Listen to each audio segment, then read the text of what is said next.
Welcome to InterPartyConflict, the podcast where we answer your questions so you can have the best tabletop gaming experience possible. My name is Gabe. And my name is Jeff. And we're going to answer your questions today. But first, I have a question. Jeff. Yep. How are you doing today? I'm doing okay. We are recording this the day before Election Day. Yes. And, I'm sure at this point everybody's aware of how stressful that's been here in America. But Jeff, in the 6 days between when we record this and when the episode goes out, who knows? Everybody will know all of the huge changes that have happened. Yes, I'm sure things are ridiculous. Yeah, and whatever. I don't envy future us. Yeah. But yeah, so like I'm a bit nervous about that. But yeah. Other than that, my day is pretty typical. Sure. So I told you right before we started recording, I'm going to complain today. Gabe's got something. Yeah. So as we record this, Halloween was just a couple days ago. And at work, I requested Halloween off 3 months ago because, obviously I like Halloween. I'm going to want to take Halloween off. Last week I requested the day before Halloween off in addition. So I would have like a big, long 5-day weekend. Mm-hmm. I found out at the beginning of last week that the submission that I put in 3 months ago never got put in the computer. Oh, great. And at that point, there was nothing. I mean, supposedly there was nothing anybody could do because so many other people had requested it off. And as we know, no human can change a computer. Nobody can, fix that after the fact. So, I mean, it's one of those things where like, yeah, it sucks and it's not fair because you definitely put yours in a long time ago. Yeah. But then like they cannot take away somebody's time off, even though they've technically taken yours away. It's just like, it's not as easy as just like, oh, okay, well then we'll just kick this last guy out. Yeah. But I guess they could have, like, if whoever requested it the most recently, you'd be like, yeah, oh, sorry, actually there was one less slot than we previously thought. But and also, like, hey, when I was first starting out, I was told that if you have less seniority, stuff like that can happen. By now, I have more seniority than most of the people I work with, and not that I would want to pull rank, but right. if they wanted to let me have that day off, they would have. Right, yeah. But clearly they didn't. So just a lesson to everybody out there. Your employer doesn't care about you. No, they really don't. A person, your direct supervisor might personally care about you, but right. To the company, you're just a person doing the job that's going to make them money. And it's frustrating when that becomes very obvious. Yeah. In a situation. Anyway, it is discouraging. I was still able to get the day before Halloween off. So I had, 1 day off in the middle of the week, and then I had to come back for Halloween.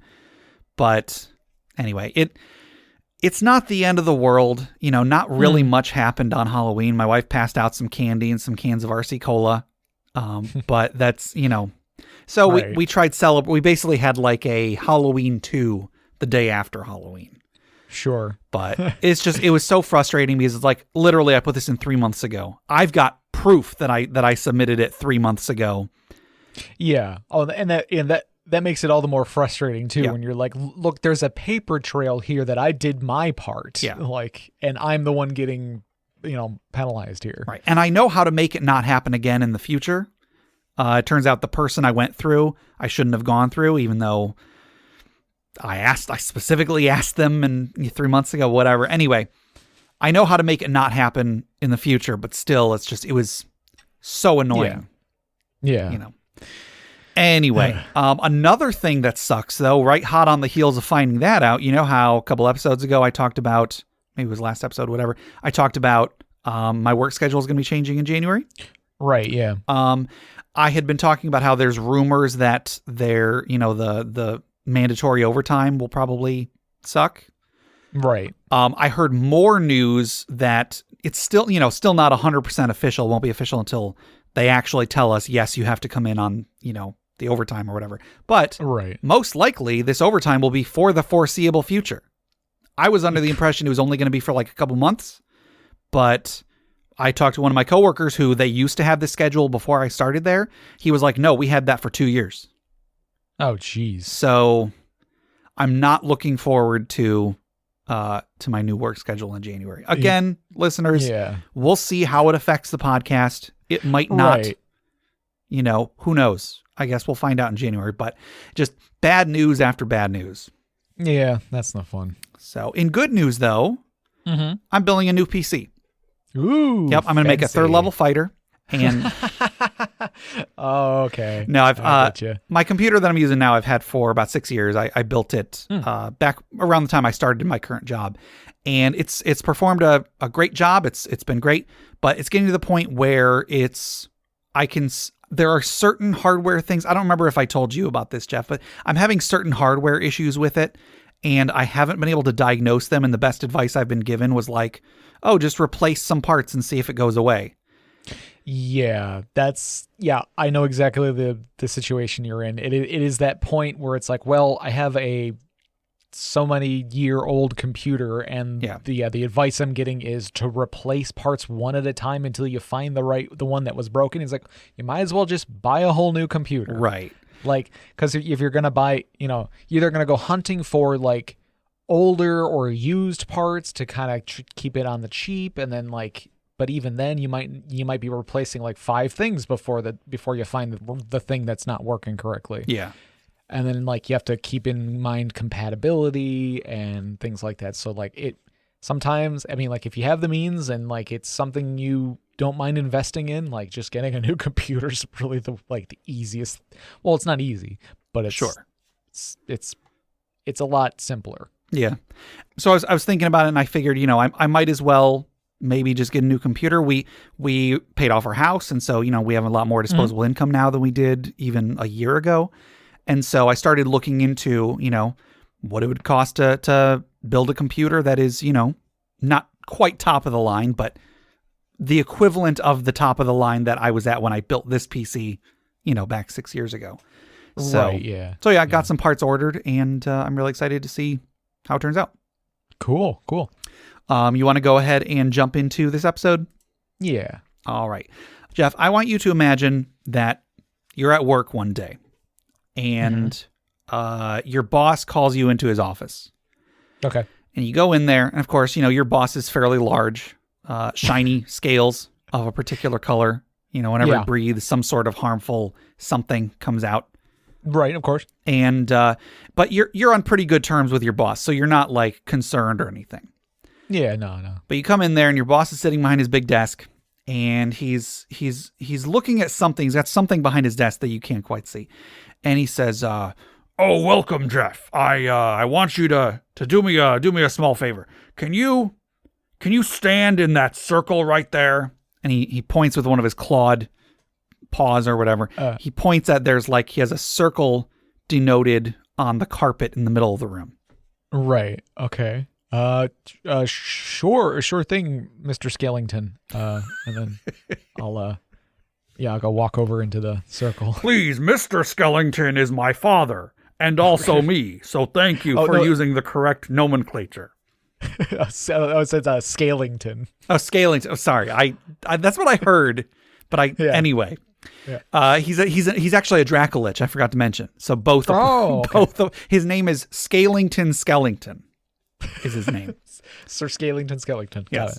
And he's actually, this is a law firm apparently, and he's a partner with one of his family members. So it's Scalington Skellington and Scalington Skellington.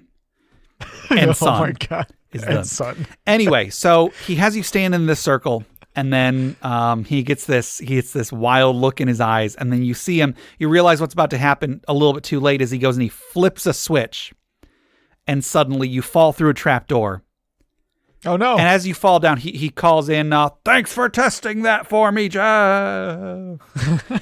And but you don't land in a dungeon or anything, or like a marsh full of marshmallows like Dane Cook might have suggested.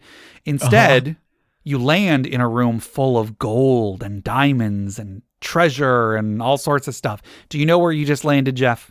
Where did I land? You landed in the break room. Wait, no, sorry. The Dragon's Hoard.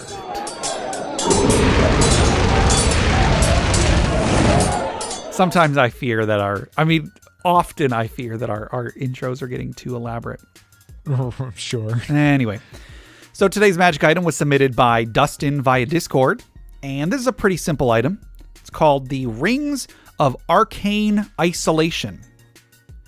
After several walls of his tower were removed due to the actions of an apprentice, Malenculos the Wizard created these rings. The 5-foot diameter ring is a single uninterrupted loop of arcane silver, impregnated with a spell of anti-magic. When placed into a flat surface, a tiled floor of a training area perhaps, the spell becomes active, preventing any magic from crossing the ring. Any spells one wishes to experiment with can thus be contained and remain detrimental only to the caster. And that's it. So this item, it's a ring you put on the ground, and then while you're standing in that ring, any magic that you cast cannot reach outside of the ring, and I presume that any magic cast outside the ring cannot reach in. Okay. So for the purpose that Dustin presented, it is so that you can test out new magic without fear of destroying the place around you, hurting other people, and so on. Right. That's pretty neat. Yeah. I could see that. I could see that like being part of like a puzzle in a dungeon room or something. Oh, absolutely. Yeah. Like they have to figure out some way to like interact with this. It's making me think of Portal. Okay. Portal, specifically Portal 2. That like, especially like with the co-op levels, like there are the annihilation fields where like in Portal 2 you might have to like put a block on a button to open a door. Yeah. Right? So like, but they'll have this annihilation field where if you bring the block through the field, it destroys the block. So you have to find a way to use your portal to get the block past the field. Yes. So like, that's at least that's the puzzle that comes to mind when I'm thinking of something like this, where there is like this basically a barrier in which a spell cannot go through, but can be cast on either side. So you have to find a way to, cast a spell on one side, but have it affect the other side. But you have this like field in the way. So like, it could be a neat puzzle. Sure. I can see some different uses for this. I feel like if it were a variable size, if you could have one that was like bigger, if you were to, for example, line a spellcaster's jail cell or something with this. Yeah. Number one, it wouldn't stop them from using their own magic in the place, but they couldn't leave. They wouldn't be able to contact anyone outside. Nobody outside would be able to contact them. Could be like that, like a teleport spell would work, but they'd only be able to teleport within the cell itself. Sure. I like that.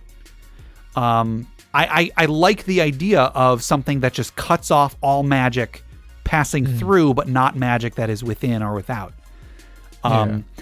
However, I definitely feel like people are going to find some way to weaponize this. Of course. They're going to take it with them in the dungeon. They're going to like cast a horrible spell like a meteor swarm and then just put the thing around themselves. And then they're safe. They're in the middle of the meteor swarm, but they're not taking any damage. Yeah. And I know I'm imagining, because it was described as a arcane silver. Yes. A loop of arcane silver. And now I'm thinking like it could be like a consumable item that is like some sort of like a powder or something that they can like pour in a circle around them. Okay. That would act as like an anti-magic shield barrier or something like that. Sure. I don't know. Yeah, I'm sure there is some way to like weaponize this. It's like definitely. Yeah, I don't know how well you could use it offensively beyond your example. I say like in reaction to a spellcaster casting fireball or something, you put it around them real quick, and then they cast fireball and it just goes off in their face. Sure. Like that. I don't know how practical that is. Yeah, but I don't know. It's a cool idea, and I like the flavor that this is for testing out new spells, but you don't want to like blow up your laboratory or something. Yeah, I really like that. Mm-hmm. Cool. So once again, that was the Rings of Arcane Isolation, submitted by Dustin via Discord. Thank you, Dustin. Thank you, Dustin. Jeff, if anybody else wanted to submit magic items for us to discuss, or questions for our main segment, or stories for the funeral pyre or retirement village, how would they do so? They can send us an email at interpartyconflict@gmail.com or join us on our Interparty Discord at bit.ly/interpartydiscord. That's correct. You don't need to be a patron or anything. Just anybody can go to that link and join the Discord. Yep. All right. And as usual, we have a giveaway to give away today. We're giving away a copy of Unearthed Tips and Tricks Volume 2, courtesy of Crit Academy.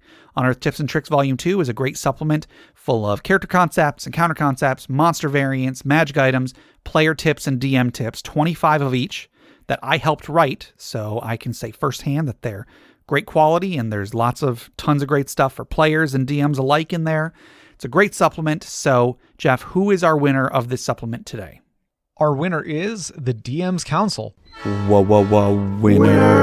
Gobble, gobble, gobble. Yes, congratulations, DM's Council. You should be getting the whole council one. Yes, you should be getting that in your email pretty soon. Be sure to leave Crit Academy a review.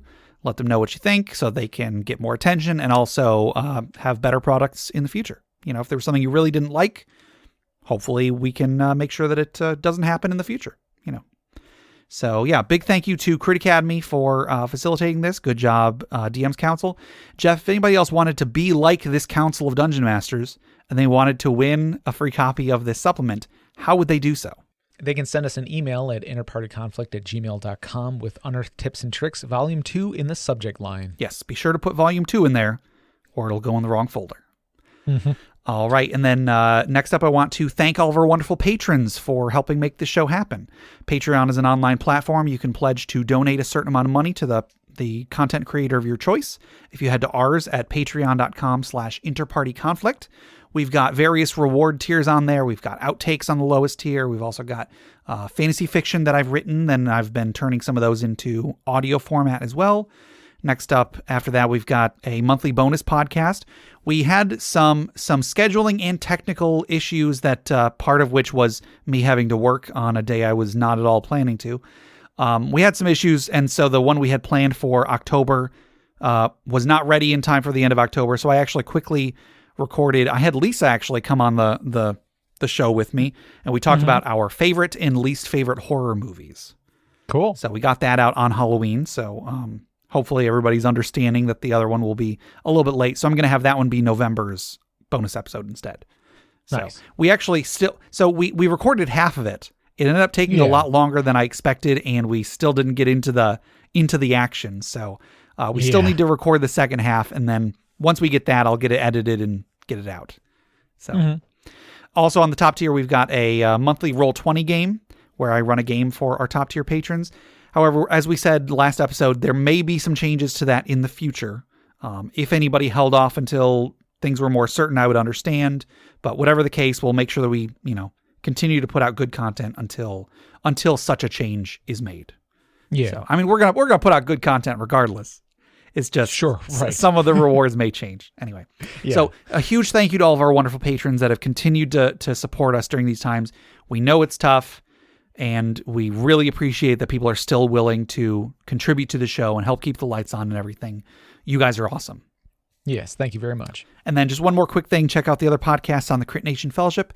Check out Crit Academy. I already mentioned them. They are at critacademy.com.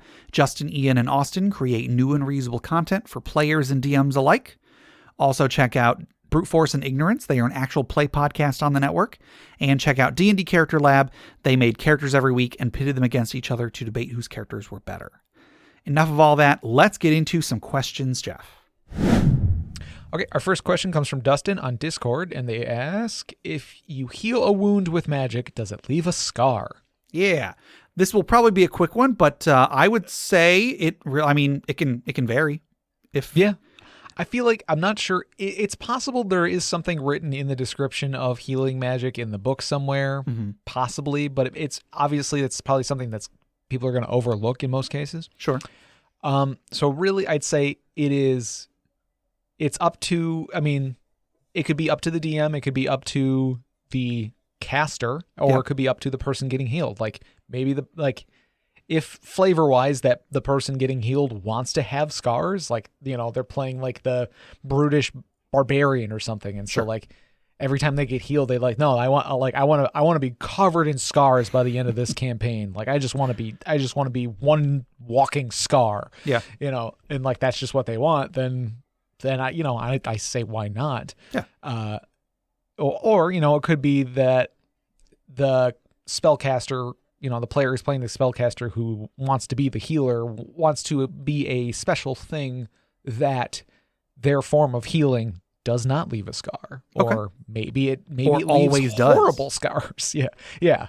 Like maybe like, you know, it could be, maybe they even work something out with the DM, like, hey, can my healing be a little bit better, but it leaves like disfiguring scars or something. Sure.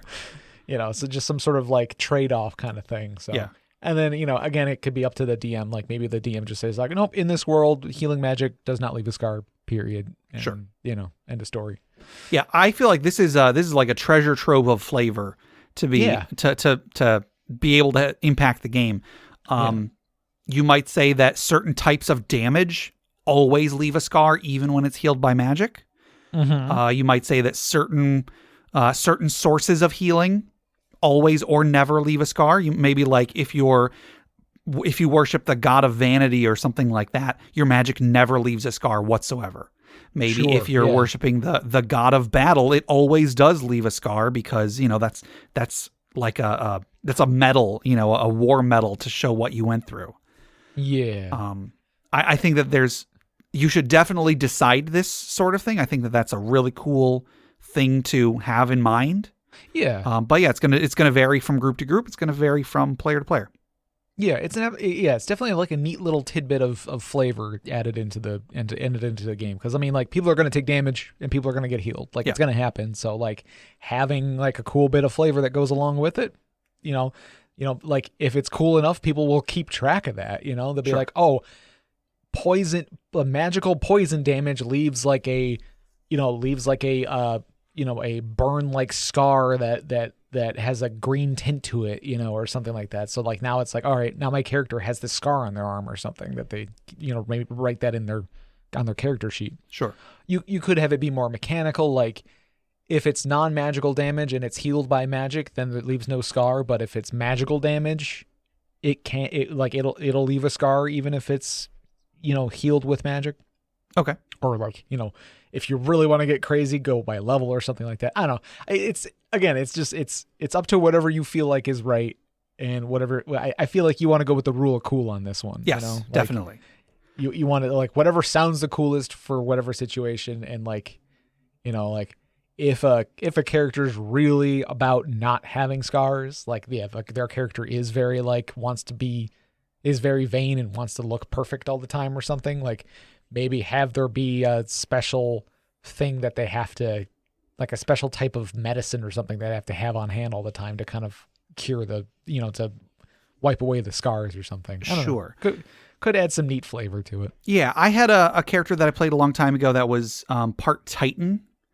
And as part of the flavor of my character, I asked the DM if it was okay if my character was incapable of scarring, but there's a trade-off with that, because if he was incapable of scarring, that meant, number one, he could never benefit from magic earrings or magic tattoos. So, you know, the DM was fine with it. I don't even think the campaign ever went. I don't think it went long enough for that to really come into play. But if you are going to be dealing with whether things leave a scar, or if you're using magic like the regeneration spell, it can be neat to think of, okay, what sort of ramifications might this have if certain magical items, magical effects are kind of based around the idea of scarring, you know? Yeah. So just something to think about. I definitely think that is something that you should consider having a factor in your game. Mm-hmm. All right. Our next question comes from Danny C on email, and they ask, is it right to guilt your players for their choices? Yeah, so Danny C sent in an email, and when he asked this question, some of the context that he gave was that his party, his players were going to be, they were in a town that was pretty soon about to be attacked by an army, and they alerted the guards or whatever, but they were basically just going to leave and let the town fend for itself. And Danny said that they didn't necessarily want to take away from their fun, but they were wondering if they should maybe try to guilt them a little bit and let them know, okay, a lot of innocent people are probably going to die when this army attacks. Not necessarily to tell them what they should do, but just to maybe carry the weight of the decision that they're making. Sure. So I think that it's fine to guilt your players as long as they had a choice. Like, something that I hate is when you're playing a video game and you're basically on a track, you do exactly what the game requires you to do, and then at some point the game itself gives you crap about the quote-unquote decisions you made. Right. There's a game, I've never actually played it, so I won't give any spoilers, and I might not even have this situation right at all, but there's a game, I think it's Spec Ops The Line, that at some point it gives you a lot of crap about like, oh, you did a lot of, you're like an army leader or something, and it gives you a lot of crap about like, oh, you committed a lot of war crimes, you shouldn't have done all that stuff, only bad people do that. But at the same time, as a player, you didn't have a choice. You had to do those actions in order to progress the game. Mm-hmm. And so it falls flat when the game is criticizing you for something that the game forced you to do. Yeah. If in this case, Danny had railroaded the players into leaving behind this town undefended, and then afterwards tried to give the players crap about leaving the town undefended, and let's even say one of the players wanted to stick behind, but then again, they railroaded them to not be able to do so, then it's maybe that's a little bit misguided to act like you are faulting the players for a decision that they themselves didn't get to make. However, right, yeah. In the situation that Danny described, and I'm sure lots of DMs out there have been in similar situations, the players chose not to defend this town. And that's fine. They can do so. If the players think that another course of action would be more fun, would be more exciting, whatever, go for it. Don't necessarily force them into doing that. You can encourage them to, you can give them incentive to do so, but if the players want to go do something else, that's fine. And then if you do want to lay on a little bit of guilt, I say go for it. I mean, don't lay it on too heavy. Maybe have some fun with it. Maybe say something like, oh yeah, and then you find in your pocket, you find like a little keepsake that one of those little kids gave you right before their town got destroyed. Right, yeah. Something like that. Don't overdo it, but yeah, I definitely think that players should be held accountable for their actions, even if it's just giving them a little guilt from time to time. Yeah. So when I first read this question, I was thinking more along the lines of I think there is a difference between like giving them a little guilt and then giving them crap, Okay, sure. Like tease, basically. Like I thought this was going to be more like ridicule, like how dare you, like how how can you be so stupid as to make this decision or something like that. Oh yeah, don't do that. Yeah, no, so but there is something to like guilting the players a bit, but like if you're gonna do it beyond, if you're gonna do it more than just a little bit, like do it within the game. So like have an NPC do it. Oh sure. Like like they could come across somebody who survived that attack and is like, where the heck were you? Yeah. Like how could you do that? Like so they could come across somebody later on that knows what they did, like knows that they abandoned this town and could have helped but didn't, and like are gonna then give them crap for it. So like make it part of the adventure, make it part of the story. Don't make it personal on the players, make it personal on the characters. Sure. Yeah, I really like that. Yeah. Another question that should be answered, a question that you should ask yourself though is, to what end are you guilting the players? Yes. If it's just trying to make them feel bad just for the sake of making them feel bad, I mean, that's I guess really you can do that, but like, how is that fun? Right? Yeah. If you're trying to get them to go back and change their decision, that's something that a lot of people would consider railroading. But if it's done in character and the players still have the option to ignore it, I think that can work. It might be a little difficult to do so. But if it's you're trying to get them to change their behavior moving forward, there's a fine line between making sure that the players are aware of the decisions they've made and making them regret the choices that they made. You can, when maybe they don't realize how bad this attacking army is going to be, and then when they see the carnage left behind, you can use that as an opportunity to impress on them. Well, next time when this army comes a knocking or whatever, remember what happened to that town. Yeah, that could definitely be a cool turning point in a campaign where maybe they leave this town to fend for itself, and you don't really say much about it. You go, okay, and then they maybe pass through that town again later, and it's just gone. Sure. And it's like, oh wow, I guess we should have stayed and helped. Like, all these people are gone and dead or something. They could, have them realize their mistakes well after they could have done anything to fix it, and then that way, from then on, they'll be more likely to to help out, I guess. Yeah. So I don't know.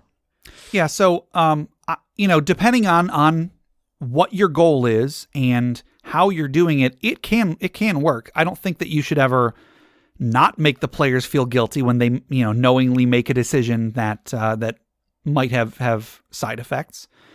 Just make sure that they had a choice. If they had a choice and they made that choice, fine. Go ahead and make that choice meaningful in whatever way makes most sense to you.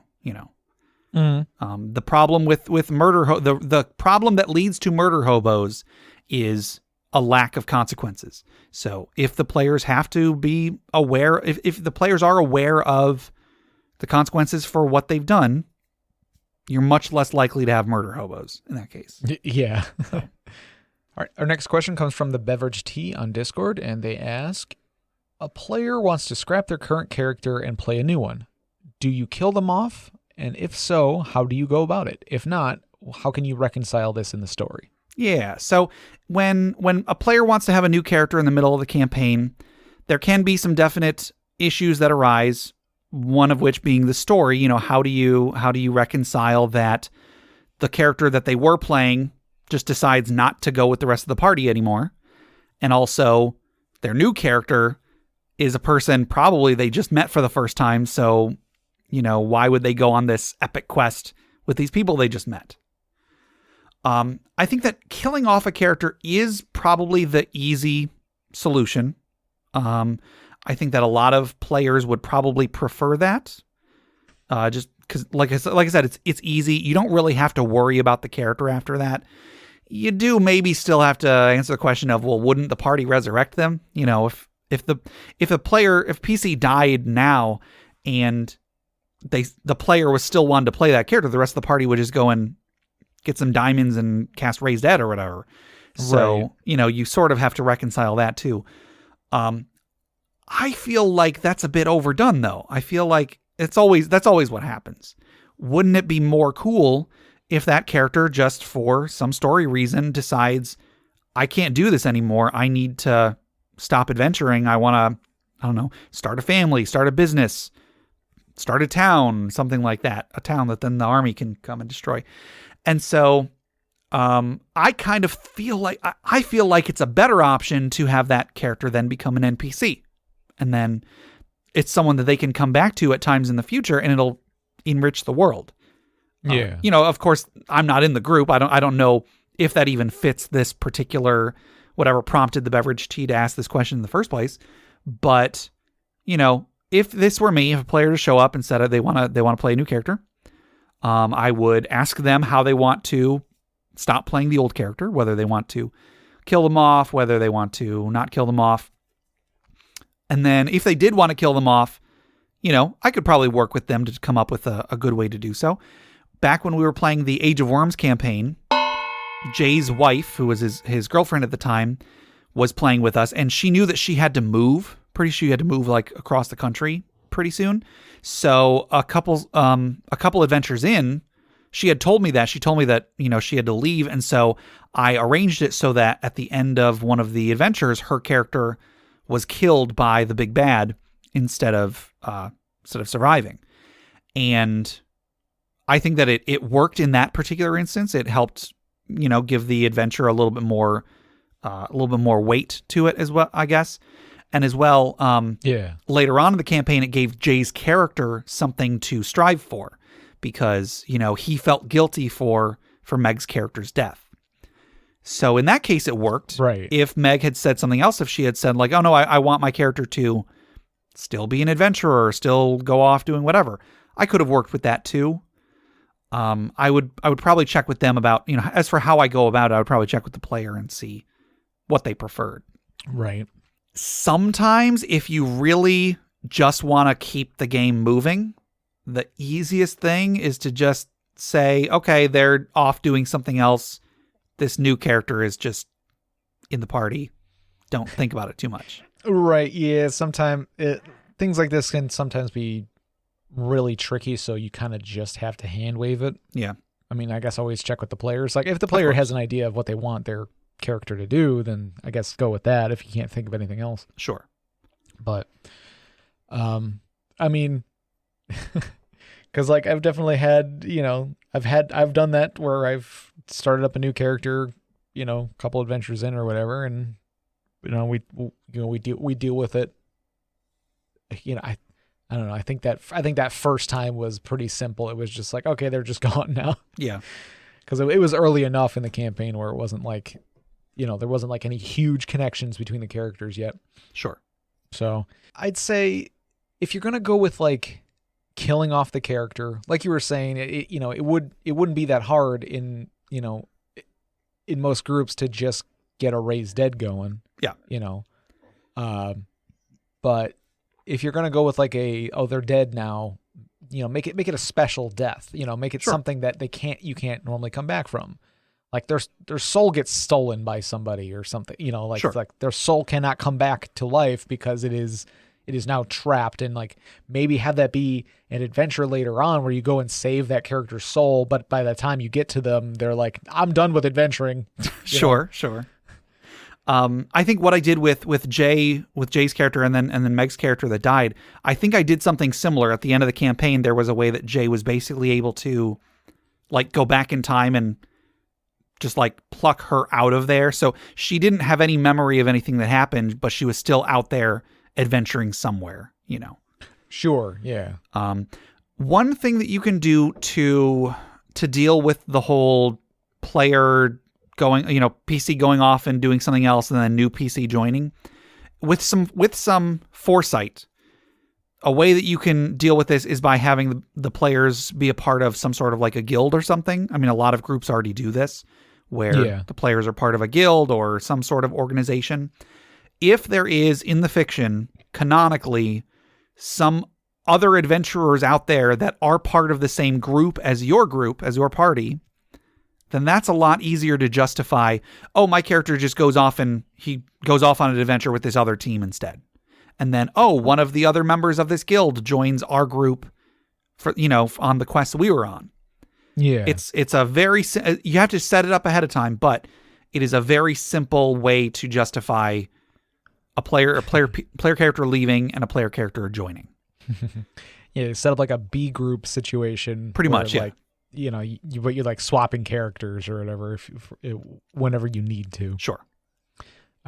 Yeah, because I've always liked the idea of campaigns where it is like a guild or something like that, or just a larger group that the actual players can be like swapping characters in and out in maybe not all the time, maybe not like every adventure or more than once per adventure or something like that, but like you have a larger group that you could, it's like, well, okay, I want to play my ranger right now. Sure. Or like, I want to play my wizard right now. And like, sounds like fun. So yeah, maybe my wizard wants to come on this adventure, but my ranger will be off doing other stuff. Yeah. Meanwhile. And that's a great idea. I feel like we've talked about in the past, but that also makes me think of the character concept that I had of a husband and wife that are both the same class, and so whenever one of them comes back from the adventure, the other one goes off on the next adventure, and the first one stays behind and works at the tavern or whatever. Yeah, that was a really cool idea. I like that one. So as long as you've set up other characters that you are closely affiliated with, it's much, much easier to justify, oh yeah, this is one of them. This is one of those characters that is off doing other stuff with the same organization, Yeah. So cool. Yeah, just like as a disclaimer, any character, if a player wants to play a different character, you should let them.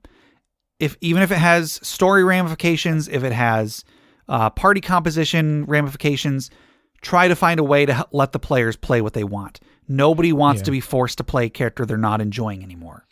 Right. I mean, I can see the extreme exception where like it's somebody who is notorious for like changing their character all the time and is always just like, oh, this new book came out and it makes this one class super powerful, so now I want to play that.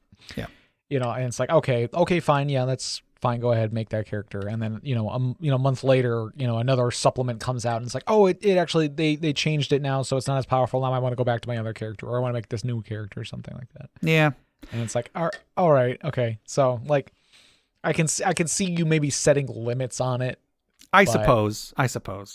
They're again. It's an extreme exception that I'm making up in my head. Sure. And I'll bet there's probably players like that out there somewhere. But I think most DMs make this a preemptive thing and never even get to the point where it's actually an issue. Yeah, because I mean, like even in the example of my character where I was playing a ranger that I was like flavoring to be like just like a hunter-gatherer guy, and I was like, this is not working out. This is not fun.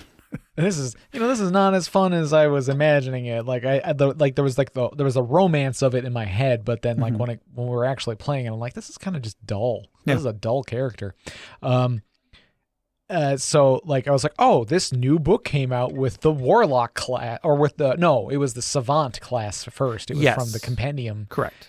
And then I was like, this is also kind of dull, but maybe if I multi-class into this new warlock class, and then ended up being pretty good, Yeah. So it was sort of just like, I was just like, okay, what's the new hotness right now? Sure. Warlocks. Okay, go with that. Like, to be fair, your character was very poorly planned. However, we made it work. Right.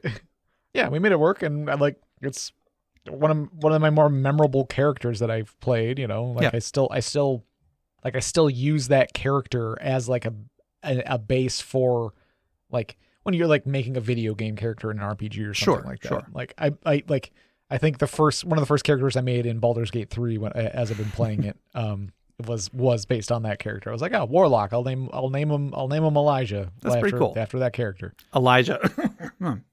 Right. Yeah. It's just the silliest running gag ever. Yep. And nobody knew his last name. Right. Yep. So hopefully that was helpful. I don't know if that was, but figure it out, I guess. I guess is a one sentence answer I can give. Worst case scenario, hand wave it. Really. Sure. Like yeah. If worrying about it is gonna stop the fun from happening, don't worry about it. Yeah, 100%. There you go. All right, I think that'll do it for our regular questions for today, but we do still have our social media questions. Our last social media question was, in your opinion, what is the scariest D&D monster? Do you recall what you said, Jeff? I can't remember exactly like what scariest to me would be, but I do remember bringing up the Oblex? Yes, the Elder Oblex. The Elder Oblex, which is the ooze that like I don't know exactly how it gains the ability to do that, but it basically like I think it eats people's memories and then can like make clones of those people. I think so. And they're like perfect copies, except for there's like a tendril hanging off of them that leads back to like the main part of the ooze or whatever. Yeah, I actually put the picture of that as the picture on the question here. Yeah, I did see that. Yeah. Yeah, so that's a pretty good one. I think I just said like any monster that is all about like mind control. Because, I don't know, I just feel like not knowing what's real and what isn't is like one of the most fundamentally scary things to me.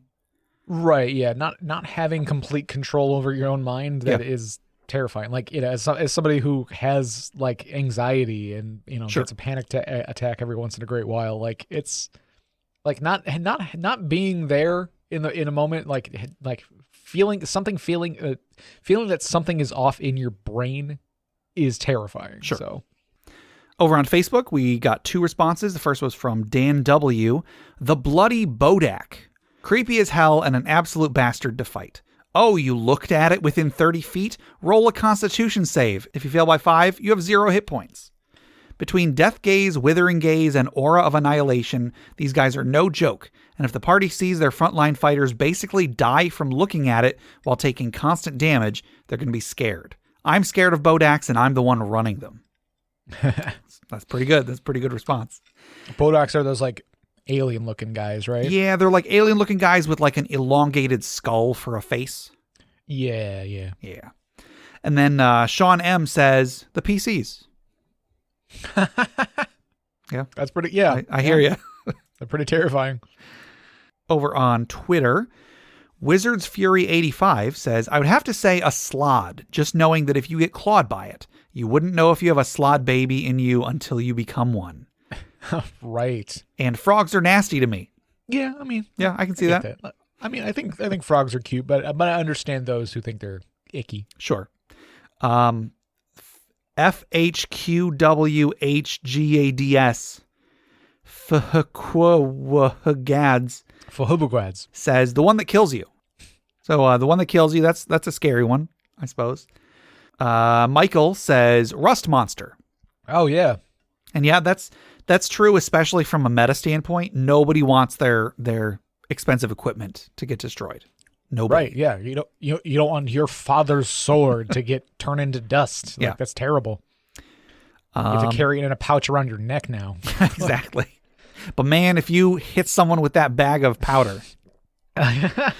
Over on Reddit, Alstar the Minotaur says, Mind flayers always creep me out. They swirl up your brains into a smoothie and slurp it out of your skull like a strawberry daiquiri. They get mind control and have thralls and are potent spellcasters. 1 out of 10 stars would not get brain slurped again. Yeah. They stick their tentacles in your skull, and then they spin them around like a blender blade. Do they actually? And then they stick like a bendy straw in there. Oh, okay, yeah. As long as it's a bendy straw. Jammer11CJS says, Aboleth, I dislike swimming, much less mind control. Everything about them is both terrifying and gross. Well, what I'll tell you is that Aboleths will make you feel differently about both of those things. Because they will control your mind and make it so that you can't survive outside of water. Right, yeah, that's true. Yeah. And then don't they have like a mucus trail that they leave around? Yeah, they have like an aura of mucus that you have to be in, or you start drowning or something. It's goodness, real gross. Larison says, kind of a toss-up for me. An intellect devour is basically a brain with feet, which is already terrifying to me. Too many wrinkles. Then it eats people's brains and replaces them. They absorb all the person's memories and secretly control them, sort of like a The Thing situation. And they work for the Mind Flayers? No thanks. They only lose points for having a boring name. Sure. That's true. That name could be a little better. Intellect devour? Yeah, I mean, it gets right to the point, though. I guess. Gibbering mouthers are also really creepy for me. Just a mess of mouths and eyes and goop. And it just babbles all the time, which, as a crotchety introvert, I find a special kind of horrifying. Sure, yeah. Having to talk all the time. Oh, no. I suppose I have to give it the intellect devour for being objectively greater threat. I think gibbering mouthers are only a CR2, but for creep factor, it's close. If I'm not mistaken, there is a higher level gibbering mouther. It's like a gibbering orb or something. It's like epic level. Ugh. So yeah, don't worry. If you want a more powerful version to be afraid of, it's out there. And over on Discord, eThompson03 says, well, in terms of numbers and statistics, the Tarask, I believe, easily wins that key distinction. In terms of existential scary, the Beholder probably, or Mind Flayers. Yeah. I'm going to disagree about the numbers and statistics. Sorry. Personally, that's the thing. That's why I don't think the Tarrasque is scary. Numbers and statistics don't scare me. It's like what it can actually do anyway. Right, especially with especially 5th edition version where like the statistics of it aren't as. It doesn't even like how are you afraid of the Tarrasque without regeneration? Yeah, it's literally just a big sack of melee damage. Right. Yeah, you can it's just a bullet sponge. Yeah, you just gotta stay away from it and hit it at range, and that's it. Yeah. Anyway, I've complained at length about that. The Beverage Tea says, Aboleths, they should be statted higher because anything that has lived that long and knows that much and can enslave you that easily and make air poisonous to land-based creatures is pretty badass. Yeah. Yeah. Debrasor says, the party itself. Womp womp. Yeah. Dustin says, cloakers have been the death of many a weak caster. Stupid death rugs. To which I actually responded, I don't know if I've mentioned it before, I might have, but my first character death ever was at the hands of a cloaker. Or rather, at the tail of a cloaker. The poisonous, barbed tail of a cloaker. Ugh. Autumn Wind says, Illithid. Yep. Straight and to the point. And Seawood Scribe says, oh man, hard to narrow it down, but I think I'll have to say Bal Hanoth. Mordenkainen's page 119. They populate abandoned cabins in the woods and make the cabins look enticing to various nearby humanoids. Then when the humanoids enter the cabin, the Bal Hanoth attacks. It's like this weird mouth tentacle aberrant thing that grows from the ceiling. Really powerful stats. Look it up. It's bonkers. Yes, there are more powerful monsters out there, but this one preys on what you love/desire, and I find that terrifying. I was not at all familiar with that creature. I'm going to have to look that up. Yeah, it's a bit gross. I guess I need to read Mordenkainen's Tome of Foes. I have it. I've had it for a long time, and I haven't glanced through it in a while. Yeah. All right. So that was our last social media question. The next social media question is, if you could design a computer program or app to make playing or running D&D games easier, what would it do? Ooh, I mean, So I know this is kind of a big one, but like, yeah, that's a big one. If there is something that you were like, man, I wish I had an app that did blank. And blank can be something that an app can't do. I suppose pie in the sky, whatever, like if you had $1 billion and you could design an app that would, I don't know, move the player's miniatures or paint the player's miniatures for you or something. I don't know. Anything you can think of. Just if you could design an app that would do something to make the game easier, what would you do? Yeah, I don't know, because I have been toying around with different apps and stuff. Yeah, and like there are some that are pretty good, and like to have most things that I could that I'd ask for in most cases. Like obviously, like making it easier to use, is always good. User friendly. The more user friendly, the better. The more I mean, like the more like customization options and stuff like that, the better.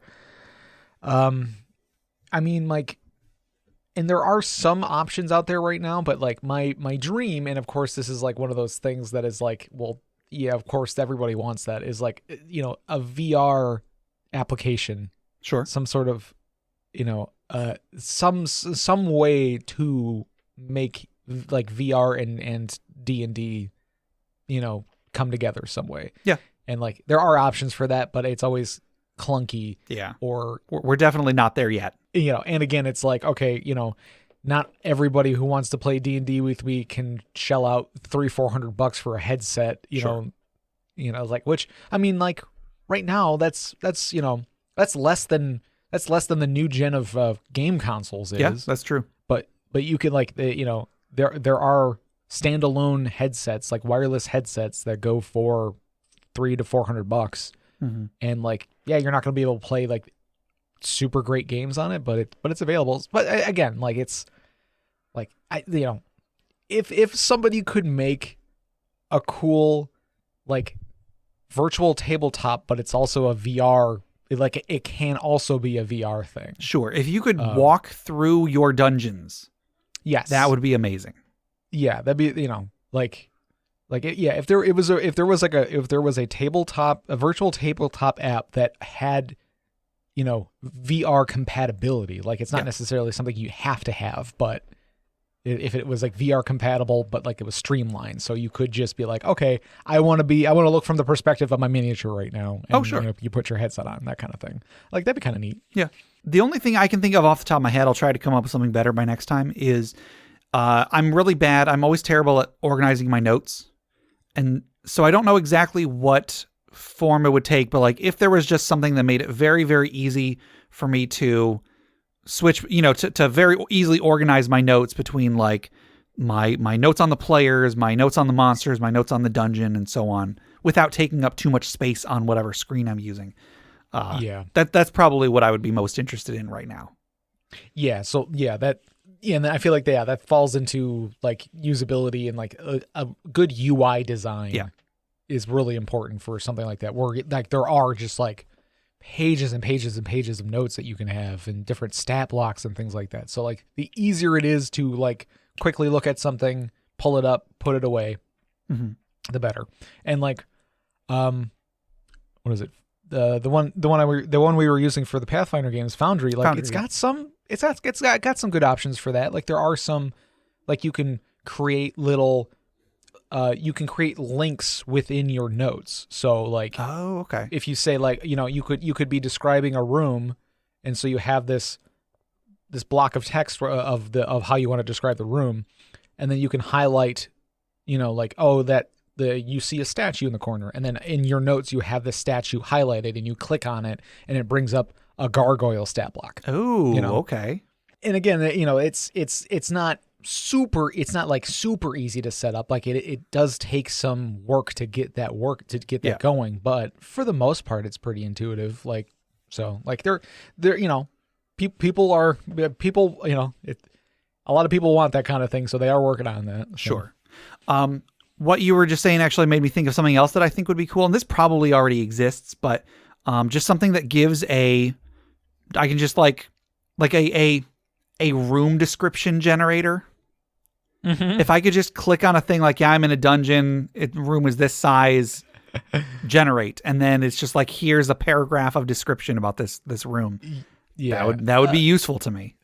There is like a dungeon generator website that like it's nothing spectacular as far as like the descriptions, but it gives like very brief descriptions. Sure. Like it's not what you're describing, where it's like you want something that's going to evoke a little bit more than just you're in this room, there's a thing and a thing, like, well, like one of the things you put on I think it was one of the things we suggested putting on a DM screen, which is like a list of descriptors. Sure. And you could do that for all the different senses, you know. Yeah, that'd be pretty cool. So I could see like maybe a dungeon room description generator where it kind of like ticks off all the different senses. That would be awesome. It smells like this. The light is like this. The walls feel like this. That kind of thing. Yeah. No, I think that'd be great. I actually kind of need to search and see if such a thing exists, because if so, that'd be super helpful. It's possible. Yeah. All right. So yeah, hopefully, I'm curious to see what some of our listeners have to say. Maybe someone will get some ideas and actually make a cool app after this. Do you want to develop an app with me? We've only seen a few episodes of the latest season of Rick and Morty, but we've watched that one like 20 times. It's a great episode. You were referring to Rick and Morty, right? Yes. Okay. Yeah. Just making sure that wasn't itself a reference to something else. Anyway. Right. All right. I think that'll do it for our questions for today. But before we close out, let's wind down. Let's take a deep breath. Let's remember those who have come before us, who have made the world better through their own sacrifice, as we toss another log onto the funeral pyre.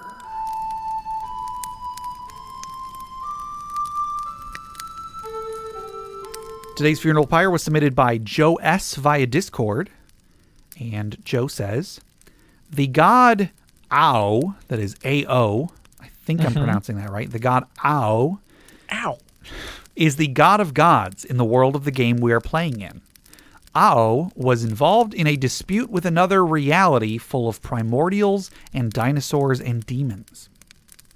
They merged the worlds, crashing the realities into each other, displacing most of the lesser deities into the mortal realm as mortals, and cursing them to be undead like liches.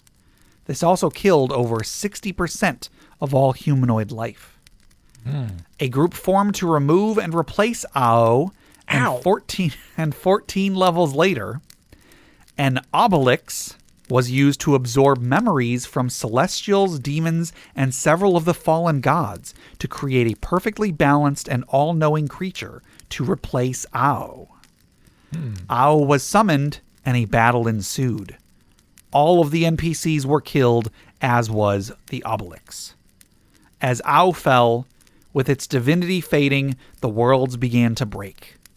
Donovan stepped forward and sacrificed himself and his being to absorb the divinity and become the new god of gods.